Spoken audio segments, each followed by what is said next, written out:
أعوذ بالله من الشيطان الرجيم بسم الله الرحمن الرحيم الحمد لله رب العالمين وصلى الله على محمد وآله الطيبين الطاهرين. Munzikize tubeere nga tutunuulirako ekibuuzo ekigamba nti bannabbi basobya oba tebasobya.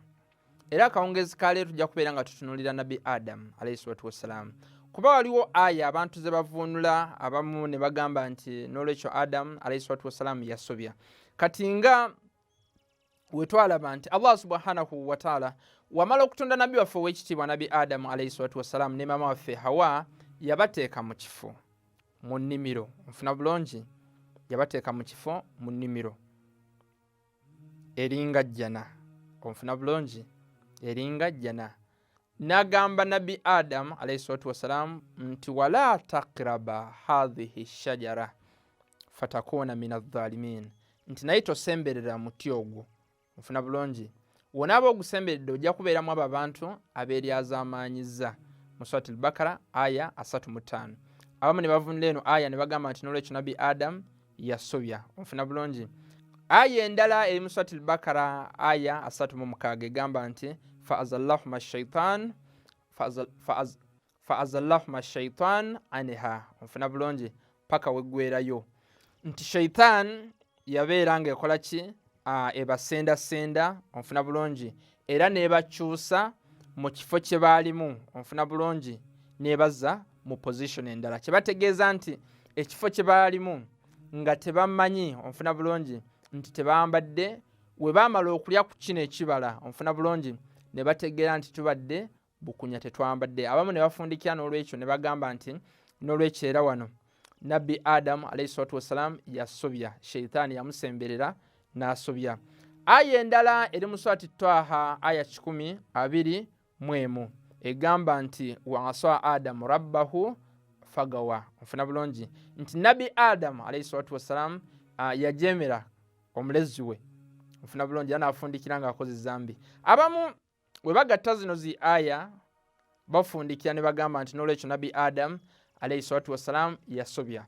Nsaba nfune bulungi muganda ngo w'ekitiibwa abashia ithna ashara abagoberera enju ya nabbi Muhammad sallallahu alayhi wa alihi wa sallama ne Qur'ani ey'ekitiibwa bo bakkaanya nti teri nabbi asobya, era n'abasika baabwe balina okubeera nga batukuvu Katonda yabakuuma. Kuba amagezi gagamba nti nabbi wabanga asobya asobola n'okubuzaabuza abantu ne basobya. N'ekitiibwa kya Allah subhanahu wa ta'ala ekyokubeera nga alamuza bulungi na bwenkanya kiba kikkakkanyizibwa. Onfuna bulungi? N'olwekyo yo sitandi y'abaganda baffe abashia bagamba nti bannabbi n'abasika baabwe ng'abasika ba nabbi Muhammad ba Ahlul-Bayt alayhi salatu wassalaam tebasobya. Baganda baffe abasunni ne bagamba nti nabbi asobola okubeera nga asobya ebbanga ly'amala nga tafuna bubaka. Era ebimu beekwasa ze zino zi aya zetwagala okubeera nga tukola ki? Tutunuulira mu bufunze. Nsaba nfune bulungi muganda wange. Nabbi Adamu alayhi salatu wassalaam nga tuzeeyo ku story ye, Katonda nga amaze okubatonda. Onfuna bulungi? Yabassa mu kifo ekyo. Naye bannannyini mateeka bonna mu Busiraamu bakkaanya ne bagamba nti Allah subhanahu wa ta'ala alina amateeka ga mirundi ebiri gawa omwana Adamu. Onfuna bulungi? Etteeka erisooka lye tuyita al amuru mawlawi, etteeka nga Allah subhanahu wa ta'ala aliteekawo. Wogaana okulikola akubonereza. Kati nga wogaana okusaala esswala 5 ez'olunaku akubonereza, eryo etteeka tuliyita al amuru mawlawi. Etteeka eddala tuliyita al amur irshad. Onfuna bulungi? Kikubirizibwa. Onfuna bulungi? Naye nga si tteeka. Nabbi Adamu story ye Katonda wamugamba nti wala taqraba hadhihi shajara fatakuna min adh-dhalimin, nti tosemberera ogwo omuti. Wonaaba ogusemberedde ojja kuba mu bantu abeeryamaanyiziddwa. Onfuna bulungi? Tekitegeeza nti nabbi Adamu yasobya. Onfuna bulungi? Nti yasobya. Teyasobya. Teyakola ki? Teyasobya. Nga bwe tugambye tulina amateeka ga mirundi ebiri. N'olwekyo lino etteeka sigamba nti nabbi Adamu alayhi salatu wassalaam yasobya. Ekyokulabirako, w'olwala omusujja gwe muganda nga ow'ekitiibwa, omusawo ayinza okugamba nti tolya bintu biwoomerera. Naye oba ng'obiridde tofuna musango wa Allah subhanahu wa ta'ala. sometimes ofunayo kale obulabe nga gwe ku mubiri gwo. Nfuna bulungi. Nolwekyo story ya Adam efaananako eno nti olwadde omusujja n'olya ebiwoomerera woobiri obulwadde buyinza okweyongera naye tekitegeeza nti ofuna omusango okuva wa Allahu subhanahu wa taala. Nga tweyongerayo oli ayinza okumbuuza nti ate gwe ogamba nti nabi Adam ne maama waffe Hawa tebaasobya ate waaki Katonda yabagoba mu jjana?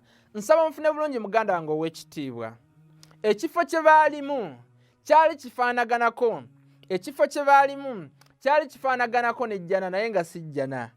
Ensonga esooka, buli ayingira mu jjana tavaamu. Ofuna bulungi? Buli ayingira mu jjana tavaamu. Naye buli ayingira mu muliro wamala okusavinga ebibonerezo bye avaamu n'agenda mu jjana. Nolwekyo ekifo kye baalimu teyali jjana. Ekyokubiri, ejjana si kifo Katonda kubeera nga atutesitingiramu. Ofuna bulungi?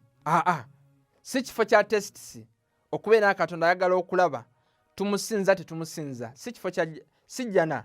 Ejjana gyasi tegendayo bantu bakoze emirimu mirungi era tebavaayo. Ofuna bulungi? Khalidina fiha, babeerayo lubeerera nga aya wezigamba. N'olwekyo kino ekifo Katonda kyagamba nti jjana kifaanaganako nga n'ejjana, kuba twagamba nti jjana erimu emiteeko ebiri mu surati Nuhu aya 10-12.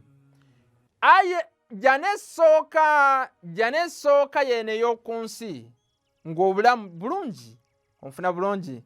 Temuli pressure, temuli ki. Eno ejjana gye bategeeza si yeeri. Just kifo kyali kirungi nga bwe tugambye tulina jjana za mirundi ebiri. Onfuna bulungi? Kati nga mu surati Nuhu aya 10-12 Katonda agamba nti wayaj'alu lakum aljanna wayaj'alu lakum al-anhaaru, ngenda kubawa jjana mbawe n'eri jjana erimu emigga. Eri jjana gye yalimu nabi Adam si yeri erimu emigga, just eno jjana ey'oku nsi, obulamu obulungi. Onfuna bulungi? Bwe yalimu. N'olwekyo teyali jjana nga we tugambye. Ekyokubiri, oyagala toyagala nabi Adam Katonda we yamala okumutonda, oba yali ayagala oba tayagala, yali alina okubeera ku nsi. Katonda yali alina okumutuma ku nsi nga aya we zigamba nti inni ja'ilun fil ardi khalifa, ngenda kubeera nga nkufuula. Onfuna bulungi? Nga nkufuula representative wange ku nsi. Onfuna bulungi? Ngenda kubeera nga nkufuula omusikire wange ku nsi. N'olwekyo yali ayagala oba tayagala yalina okubeera mu nsi. N'olwekyo kyetwagalawo eri jjana Katonda gyakozesezza ne lafuzi aljanna tetegeeza nti yeri jjana, kuba tugambye nti yayingira mu jjana tavaamu. Ofuna bulungi? Ekyokubiri, jjana si yakugezesebwa. Si yakugezesebwa. Nga tweyongerayo still agamba nti Shaitan yasendasenda nabi Adam ne maama waffe Hawa aba alimbye. Waaki aba alimbye? Shaitani yennyini ng'amaze okutonda nabi Adam alayhi salatu wassalamu erayira yennyini. Shaitani mu surati Al-Hijr aya 39-40 ne mu surati Sad aya 82-83 egamba nti ngenda kubeera nga mbabuzaabuza bonna abo abantu. Jjukira Shaitani wegaana okuvunnamira nabi Adam, Katonda n'agikolima. Ngenda kubeera nga abantu abo bonna, onfuna bulungi, mbabuzaabuza mbasenda okubeera nga bakola amazambi, illa ibadaka minhum al-mukhlasin, okujjako abaddu abakutya. N'olwekyo abaddu abamutya Allah subhanahu wa ta'ala, Shaitani betasobola kubeera nga esendasenda si kojja wange. Onfuna bulungi? Oba si gwe ompuliriza, oyo omuntu ateekeddwa okubeera nga nabbi era nga mukuume. Onfuna bulungi? Nabbi nga mukuume oba omusika wa nabbi ba Ahlul Bayt alayhi salatu wassalam betwagamba nti Katonda yabatukuza mu surati Al-Ahzab aya 3. Era ne tulaba ne mu surati Yunus nti ekigambo al-mukhlas ekiriko fataha, onfuna bulungi, al-mukhlas kitegeeza omuntu avudde mu buto nga yeekuuma obutakola mazambi era Katonda n'amutukuza, oyo abeera nabbi. Era eyo sifa agikozesa ku bannabbi be. Naye mukhlis eriko kasira, eyo ekola ku muntu ono just agezaako ye kennyini okwekuuma, omuntu wa bulijjo n'agezaako ne yeewala amazambi. N'olwekyo nabi Adam alayhi salatu wassalamu teyasobya. tekikola sense Katonda okusindikira nabbi ng'asobya. Katonda agamba mu aya almost aya 15 bigamba tubeere nga tukozesa amagezi, tubeere nga tufumiitiriza. Oli ayinza okumbuza ekibuuzo ekirala nti wogamba nti kale nabbi Adamu teyasobya, ate bino ebigambo Katonda byamukozesaako onfuna bulungi nti fatakuuna minadh-dhalimin, naye wonaaba ng'osemberedde omuti ojja kubamu abo abantu abeeryazaamaanyiza abeekozeeko dhulumu. Kati nga mu Suratul Bakara aya 35 twagamba nti ekigambo dhalimin kiva mu kigambo dhulumu. Ekigambo dhulumu kirina amakulu mangi, wano ngenda kwogerako just makulu ga mirundi ena. Onfuna bulungi muganda wange, kiyinza okutegeeza ekigambo dhulumu kiyinza okutegeeza okuteeka ekintu mu kifo ekitali kyakyo, oba nekitegeeza okubeera nga oli azaamaanya. Onfuna bulungi, oba nekitegeeza okubeera nga okinya banno. Onfuna bulungi, okinya okola zulumu ku balala obajjako ebintu byabwe n'ebintu ebirala, oba nekitegeeza okudda eri obulabe. Wano n'olwekyo kyetutegeeza kiri kimu nti Allah subhanahu wa ta'ala wagamba nabi Adam wala taqraba hadhihi shajara, tosembeera guno omuti fatakuuna minadh-dhalimin mu Suratul Bakara aya 35 nti wonaaba ogusemberedde ogenda kubeera mu bantu abeeryazaamaanyizza. Amakulu amatuufu gagamba nti tosembeera guno omuti nga tukozesa amakulu nga tukozesa amakulu namba 4 ag'ekigambo dhulumu nti okusemberera eri obulabe. Ategeeza nti w'osembeera guno omuti oyinza okwereetako obulabe, nga bwe tugambye nti mugana amateeka ga Allah subhanahu wa ta'ala tulinamu etteeka eriyitibwa al-amru irshad, nti sometimes gweokola ekintu oyinza gwe kennyini okwereetako obulabe. Omufano gwe tuwadde nti wali ebintu ebiwoomerera ng'olwala omusujja biyinza okukusa, n'olwekyo ne wano kyekitegeeza nti w'okusembeera ogwo omuti ogenda kwereetako obulabe. Bulabe ki? Okubeera ng'ojja mu nsi obeere nga kyategeeza nti maybe w'osembeera guno omuti ogenda kubeera ng'ojja ku nsi, ngenda kuteeka ku nsi ensi ey'okukola, ng'osooka kukola ogenda kubeera ng'ojja ku nsi ensi erimu okukola n'olyoka ofuna ekyokulya. N'olwekyo aya kyetegeeza tetegeeza nti nabbi Adamu yakola ezzambi, era mu mbeera eyo yonna oba singa yasemberera omuti oba teyagusemberera, Katonda yali amaze okukikola nga wa muntu wa kubeera ku nsi. Inni jaa'ilun fil ardi khalifa, ngenda kufuula, onfuna bulungi, ngenda kufuula omusika wange ku nsi. Katonda already yali amaze okukigera bw'atyo.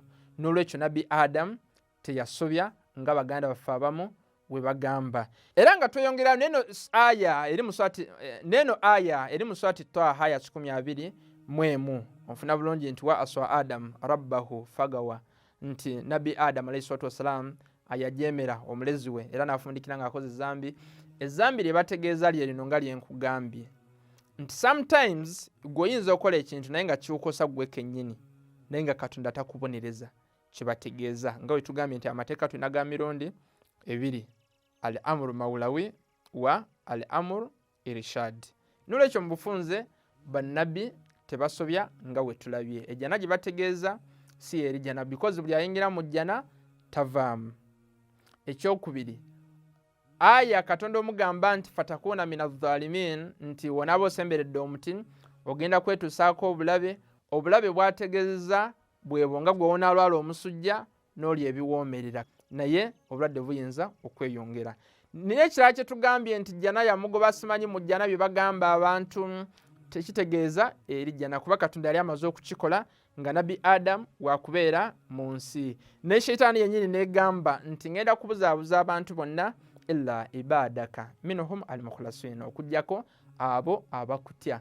Era abakutya mpadde example nti si kojja wange oba sinze oba siggwe, naye oyo ateekeddwa okubeera nga nabbi, nga we tugambye nti eyo sifa eya mukhlasi eriko fataha, ekozesebwa ku muntu avudde mu buto nga yeekuma obutakola mazambi, Katonda n'amutukuza nga we yatukuza abantu b'enju ya Nabbi Muhammad mu Suratul Ahzab aya 33.